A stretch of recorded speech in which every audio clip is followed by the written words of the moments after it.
So the idea is this, is that as soon as you enter, you'll see we've got an option of 3 directions we can go in. The doors are the mouths of these big lion heads, right? So left, right, and straight ahead, right? So let's go straight ahead first, and I'll show you what the deal here is. If you can overcome the trials in the chambers ahead, then and only then will you be qualified to hold our secret treasure. We open up the door here. If you desire to acquire our hidden treasure, you must strive to obtain the keys hidden in each chamber. Okay.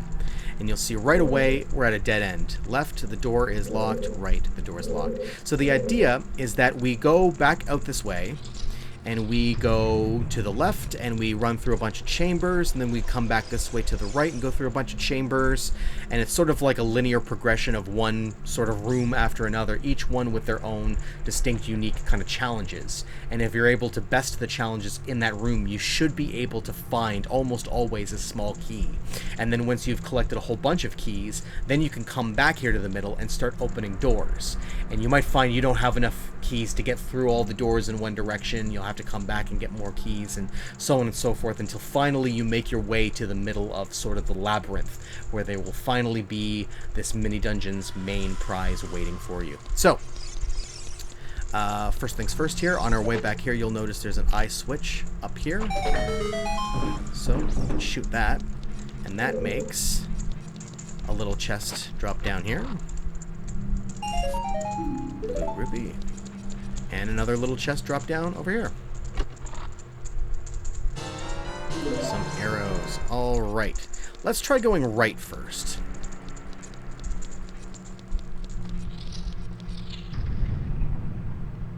Defeat all the enemies in a limited time. Okay, so I can see up ahead there's a Beamos, so I know right off the bat I'm going to need some bombs. And we've got some Dynalphos. Remember, they're the Lizalfos' meaner, bigger cousins. Okay, so we take them out quickly. And, oops. Oh, crap. I took out my bow instead of my bombs by accident. And then, by the time I pulled up my bomb out, it was too late and he shot me. And I just dropped the bomb in front of me. Alright, so look at this. Right away. Our first small key. We're off to a good start here. I never really pointed this out because I took those Dynalphos out pretty quickly, but along the edge here, if you want to kind of get up on the edge here to get those hearts, it's a trap. You'll see there's flames up all the way around. So what you can actually do, I believe, is right here at the edge, and then if you are really careful and just hug the wall, you should be able to get to those hearts without running into the fire. But you got to be careful to really hug the wall nice and tight. Alright, next room. Okay, it's going to be one of these rooms here with all the silver rupees here. Across the Sea of Fire. Okay, so what's going to come in handy here is our long shot. Oh, we already had it equipped. Okay, so hop across here. And you know what I'm going to do? I don't know if this necessarily does anything, but I'm going to equip my Goron tunic just in case. I don't, you know what? It's not like it, you know what? I don't think it's going to help me at all. I was going to say maybe in case I fall down into the lava, it'll help dissipate some of the damage that I would incur.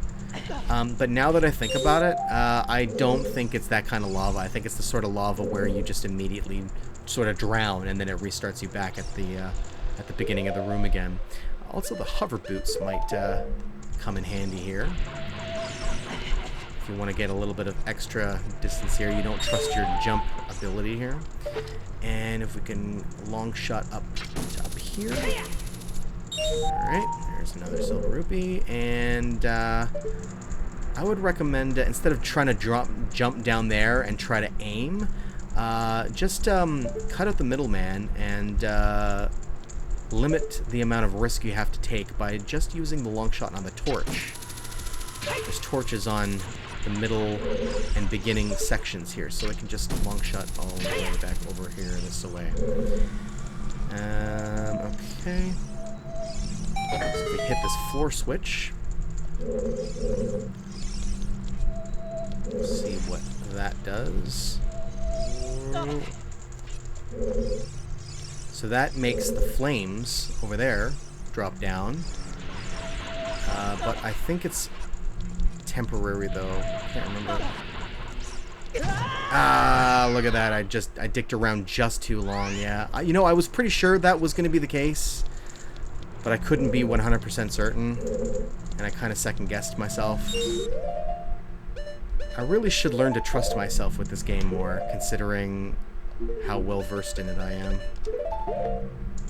But I guess we're all only human. Okay, yeah, I was just trying to remember what to do here. See how Navi is pointing out this area of interest here. I believe what you can do is play the Song of Time, I think, and that'll be the thing that helps us out in this section. Yeah, it kind of sucks with this particular puzzle. When it spits you back to the beginning, it resets all the rupees, so we got to collect them again, but whatever, not like it's a big deal. But yeah, this is what we were looking for here. Now, first, what I want to do here is hop up here, and you'll see right away there's a small key just sitting here waiting for us to pick it up.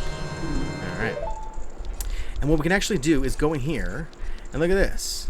It's kind of a neat little shortcut here. If you're hard up for keys, and you don't think you've got enough keys to get to the center here, just by coming in here, it's allowed us to bypass a couple of doors. So if you're really struggling to find keys, and you're like short by just a couple, this might be a good way to come. And look at that, we picked up some bomb chew. I think we should be maxed out for bomb chew now. Yep. Okie doke. And we can come around this way, and this way, and, oh, but look at that. You see, no good. No good. It's a dead end. It's a dead end. We can't come any further, right? So if we had actually used some keys to come this way, we would have wasted them on these doors, because there's, as it turns out, nothing this way. I do want to check something, though, with the lens of truth. I can't... This is the one thing that still kind of confuses me about this area, is I can never remember exactly where it is. But I know that there's one or two hidden things in this part of the maze that took me a long time to figure out where they were. And it turns out that what it is there's actually a hidden hole on the ceiling that can only be revealed with a lens of truth. And you can actually climb up these chain link walls here, right? And climb your way up through the ceiling, and that's how you gain access to these areas. But I can never really remember exactly where they are. I kind of have to rediscover their location every time I come through here. But apparently it's not here. So, moving on. Yeah, okay, at least the time blocks are still there, so that's good. But yeah, this is kind of the crux of this. This is what we want to do, is you want to hit that floor switch, and then already have those time blocks there, so that we can quickly, before that fire trap re-raises itself, jump down over here, and then quickly, before the fire comes back, zip our way up this way. Alright. So, we avoided sudden death there. Alright. I think we can more or less not worry about our hover boots there. Oh, well, maybe we should right here, actually. Oh my god, are you serious? Just after I was talking about being safe and thinking I could get away without the hover boots, I go and do a stupid thing like that. I've said it before, and I'll say it again. It pays to be patient and take your time. That was a very stupid mistake on my part. Alright. No matter. Maybe I can just jump down this way. Yeah, there we go. Alright. Hover boots equipped this time. Alright. So now that we got all those rupees here, all that did was open up the entranceway into the side room over here. Collect the underwater gems. Okay, so what we're going to want to do here is equip our Zora tunic and our Ocarina, because we're going to stand here to play the Song of Time to make these time blocks disappear. And that's going to open up an underwater entrance, so that's why we want our Zora tunic, and then as soon as we hop in, we're going to equip our iron boots. That's what's kind of neat about these Gerudo training grounds, is they kind of test all of the skills that you've accumulated up until this point. Right? It's kind of very reminiscent of different aspects and elements of all of the dungeons and things that we've been through up until this point. Uh-oh, these guys. Ooh, that was close. Remember, get close, and then with the long shot locked and loaded and ready to fire, and you're just going to move forward just until the very split moment they open their maw and then release right away. If you take too long with it, they'll block your attack. There you go. And one more. Again, be mindful of that spinning spike trap in the middle. Stand right in the middle or around the outside. Alright, so again, in order to get these rupees here, we're going to have to change our boots a couple of times here. So we'll take our boots off to be able to float up and grab that one. And then we'll see if we can grab some more around the outside here. So there's kind of a bit of a vortex effect. We kind of spin around the outside here. It's a little bit hard to aim ourselves. So then what we're going to do here, put our boots back on again. And we got to use kind of what we're going to have to do now is sort of line ourselves up with the rupees. Here, let's try standing right in the middle here so that spike trap avoids us. And, okay, that's not good. We want to line ourselves up with the rupee between us and one of those wall targets. So that way, when we zip with our long shot, it kind of takes us in a straight line right into the rupee. Generally an effective way of doing it. Yeah, let's try like right like this. There we go. See, right at it. And there should be one more rupee, I think. Yeah, right there. So let's try right about... Well, actually, that one's right up against the wall, so I don't think we even have to line ourselves up with it. I think if we bring ourselves up above it, as soon as we get dropped down, we'll just fall on top of the rupee. Yeah, there we go. All right. So the tiny chest appeared up in the room above, so simply re-equip our regular boots. Float up to the surface again. Alright, and we can take off that tunic. We don't need to breathe underwater anymore, and then right there is the small chest with another small key. Okay, 3 down. Moving on. Alright.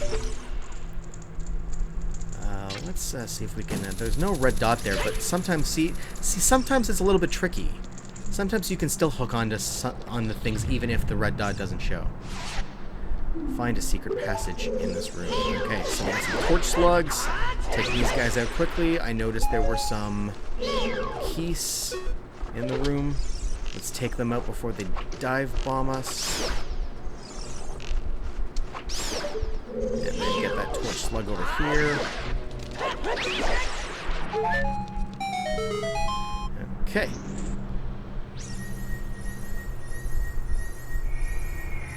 So there's a chest that appeared there. Oh, first I'm going to grab a heart over here before it disappears. But just arrows. Nothing doing. So what we've actually got to do here is get out our Megaton Hammer and start pounding these guys away, looking for the hidden secret. I think it might be here? Yep, there it is. It's an eye switch up on the wall there. So we shoot that. And that opens up the exit way. But we still need to figure out what to do about the small chest in the fire. Well, if we knock that obstacle out, floor switch. There we go. Takes care of that problem. So there are actually a couple hidden things there. 4th key. Alright. Onward. Unfortunately, unlike the other mini-dungeons, there's no map or compass in this section. So we can't keep our bearings quite as easily. So like in an example like that, that was one of those rooms where it might be a little bit tricky to remember like where you came in from and where you need to be going to. But anyway, blind the eyes of the statue. So here, if we just stand on this rotating platform on the outside here, and then shoot with our arrows the eyes of the 4-faced statue here. pretty simple, really. Not very challenging, has to be said. So, like, I'm just applying very slight pressure to the stick in a leftward direction in order to compensate for the fact that I'm turning around in that direction. And a chest just appeared there, so we can long shot over to it. Alright, not bad. Now, let's see here. How the heck do we get out of here? There was a target up on the wall somewhere. Where the heck was the target? I know that I saw a target. There it is. There's the target.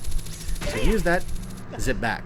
But, if I'm not mistaken, all that does is return us back to where we were. So it seems as though it's kind of a dead end. So you can see their Navi is pointing out up top there. A point of interest. Now, I'm not 100% certain about this, but I think Scarecrow Song might work here. Maybe, possibly. Or it might just be pointing out the fact that that's where we get spit out if we take the left route from the entrance of this entire training ground. But I'm going to try Scarecrow Song here anyway. No, okay. Scarecrow Song usually only works out anyway if Navi's actively pointing out something to you. So see how she was kind of...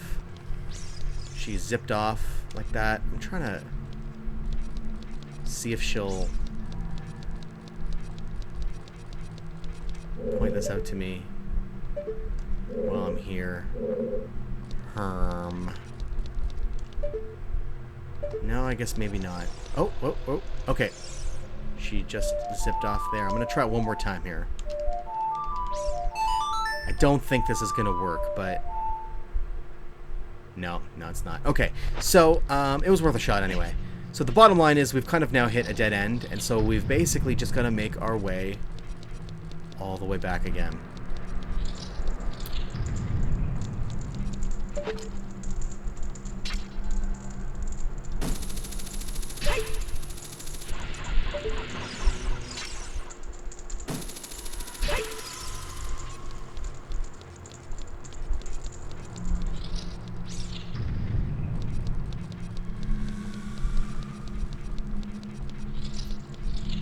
Okay, so we basically did everything we could on the right, so now let's move to the left. This way. Defeat all the enemies in a limited time. Okay, here we go. Uh-oh. Stealthos. Oh man, it doesn't give us very much time here, does it? To boot, we're in this sand, the type of sand that you sink down into. So you gotta kind of keep mobile. If you stay standing for too long,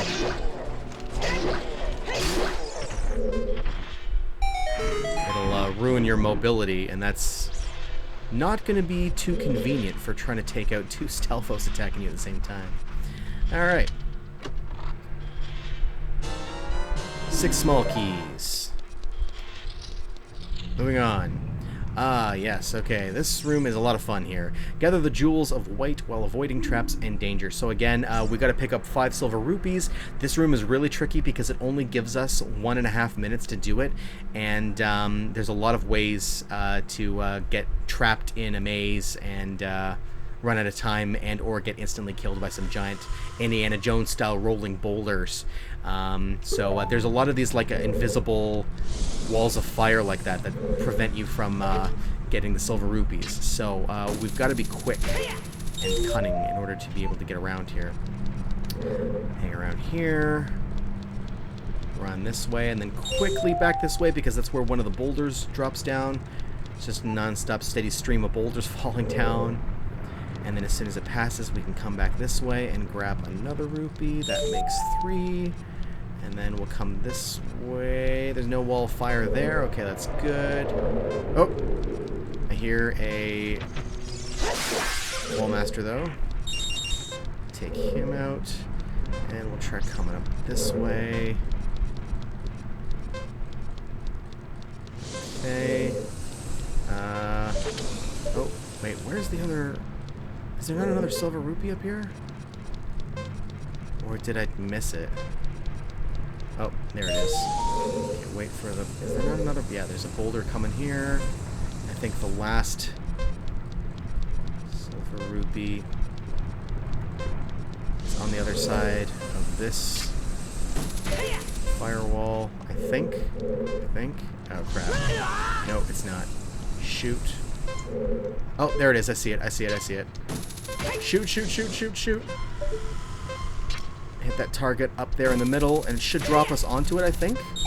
Whew. 2 seconds to spare. All right. Still got it. Yeah, if you run out of time, it basically just resets the entire puzzle and spits you back to the beginning again. So it's a little annoying. It's kind of just trial and error, seeing what the best route is to be able to get all those silver rupees. Without the necessary items, one will be confounded by impossible mysteries. Alright, so first let's take out this Wolfos. And, oh, look at that, there's more than one. That's convenient. Not. And then if we progress this way, we'll find a white Wolfos.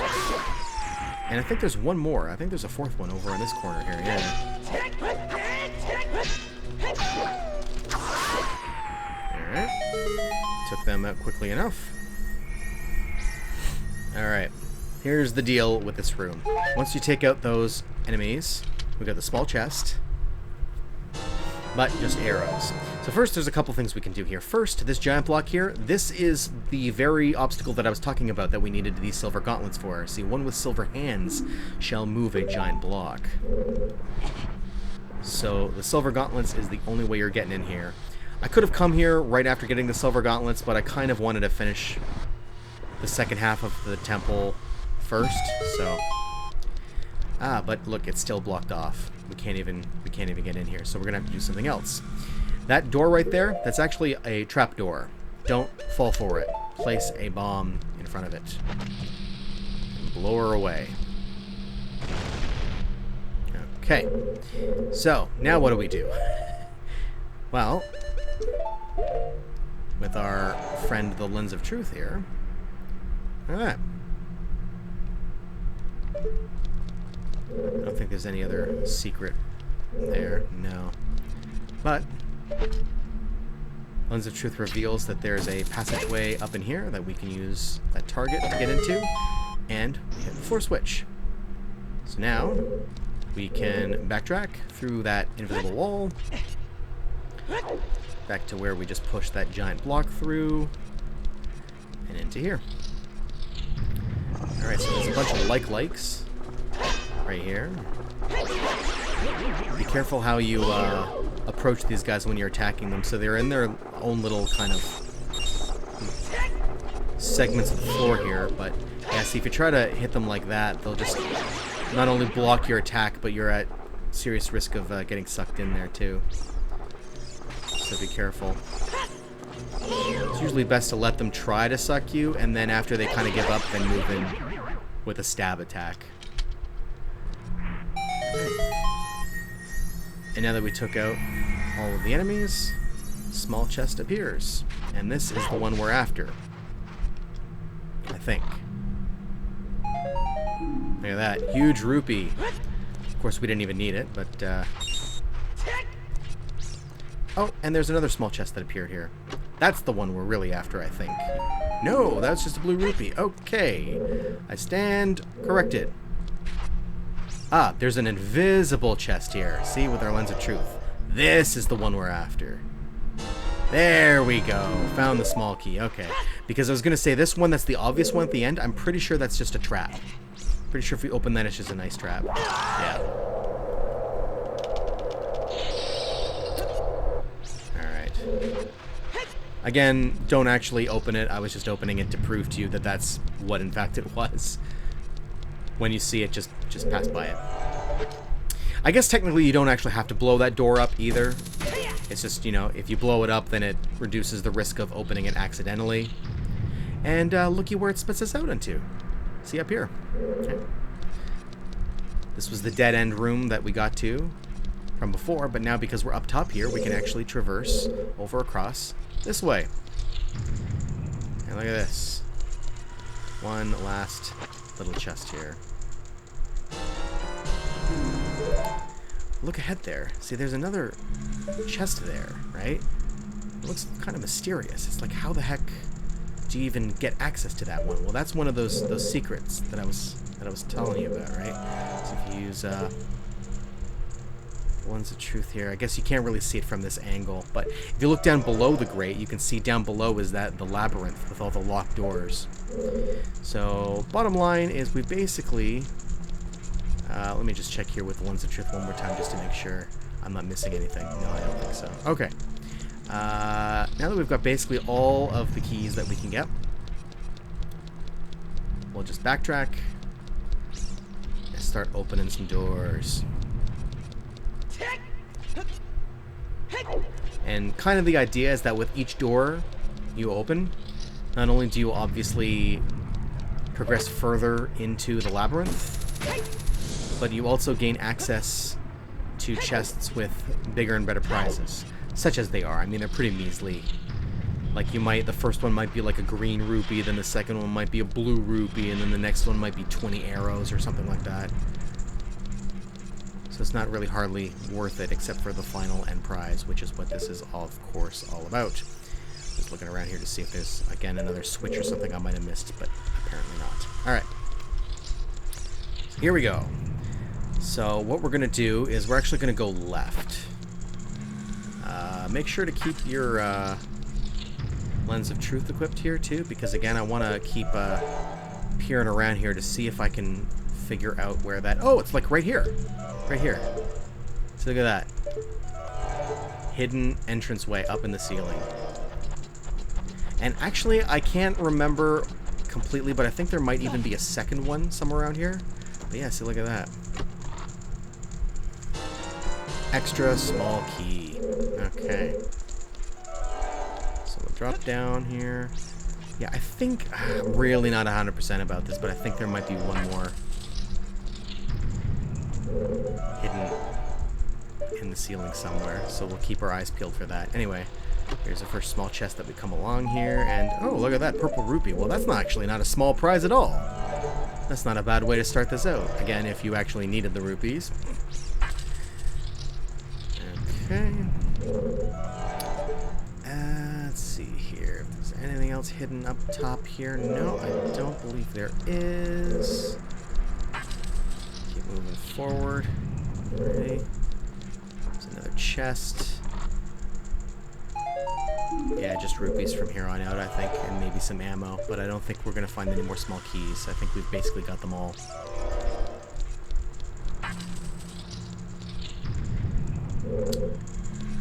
Ah, there's the big chest right in the middle. That's the one with the prize that we're after. Okay, just a small chest down here. Arrows. Yeah, okay. Still no other secret up here. No, okay. Move on and open the next door.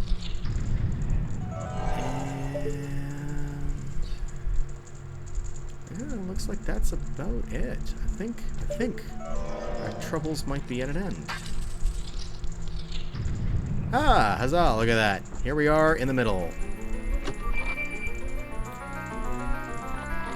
I opened it to find... Ta-da! The Ice Arrow! The Ice Age! Set it to C and your arrows will be powered up. If you hit your target, it will freeze. What a concept. This arrow magic is granted only to those who complete the difficult training of the Gerudo, so use it with pride. So now here's sort of the bittersweet aspect of this, is that while the ice arrows are very cool and can come in handy against certain enemies, particularly ones that are very mobile and are giving you a hard time, you want to slow them down. And for some reason, they're oddly effective against like-likes, I have found. But barring that, this item actually isn't a requirement of the game.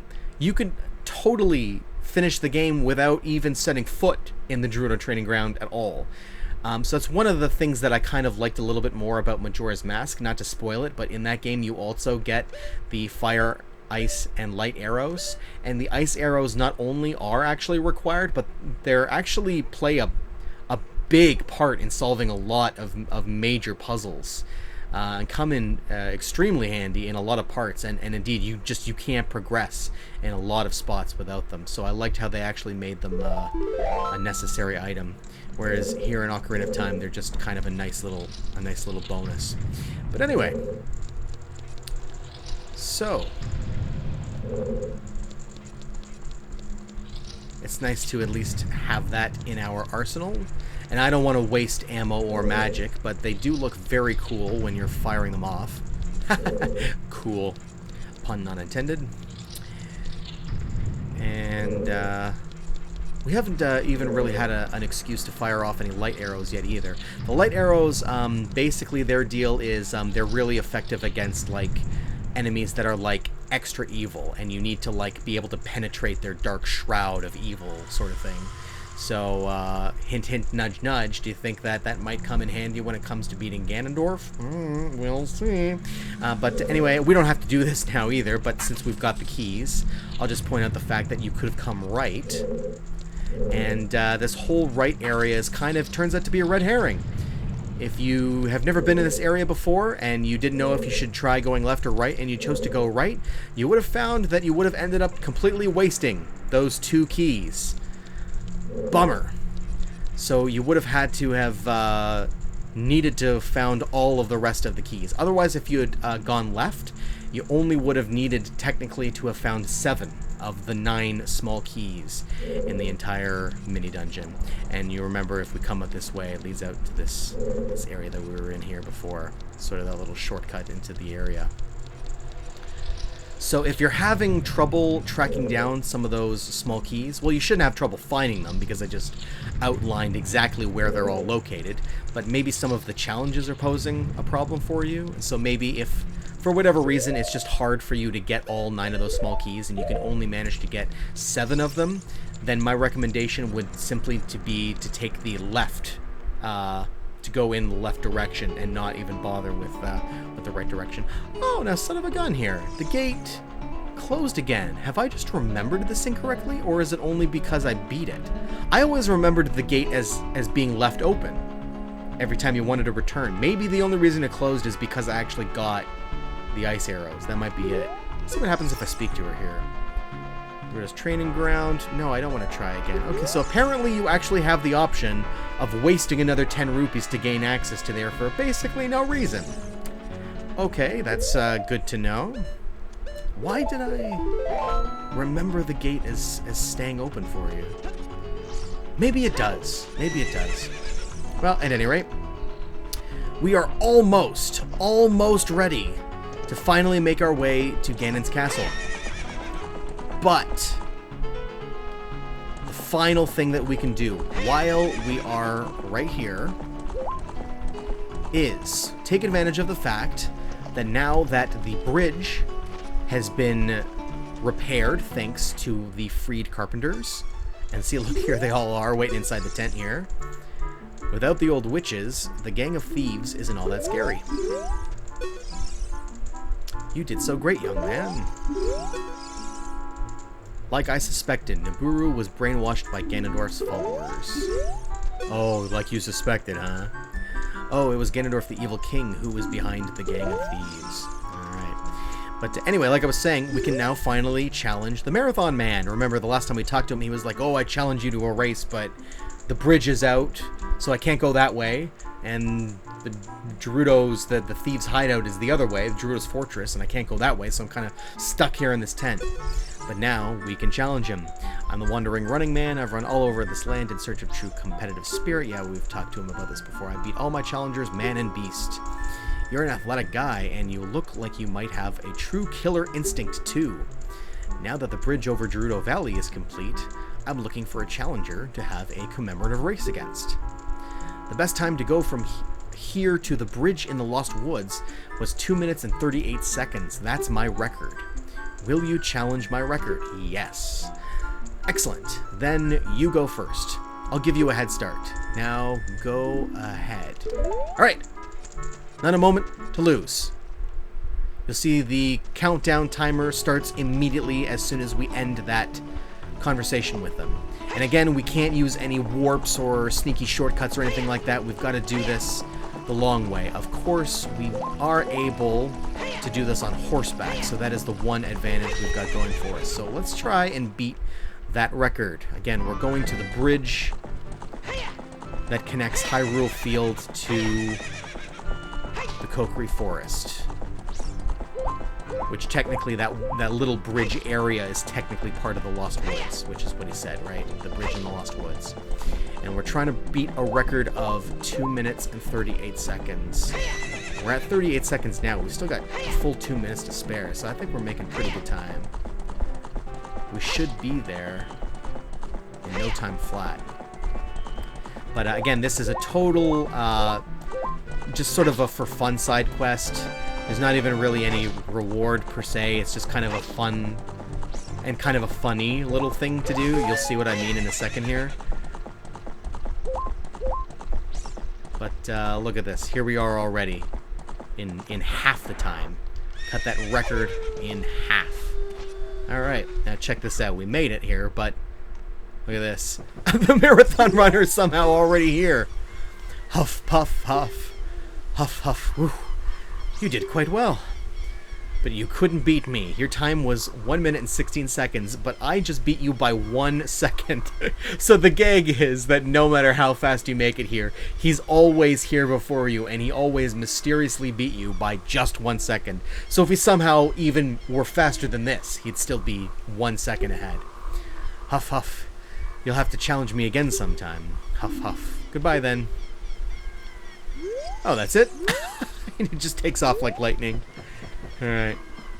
And so now that we're here, I'll just point out this here. Again, I'm going to turn it back to day just one last time.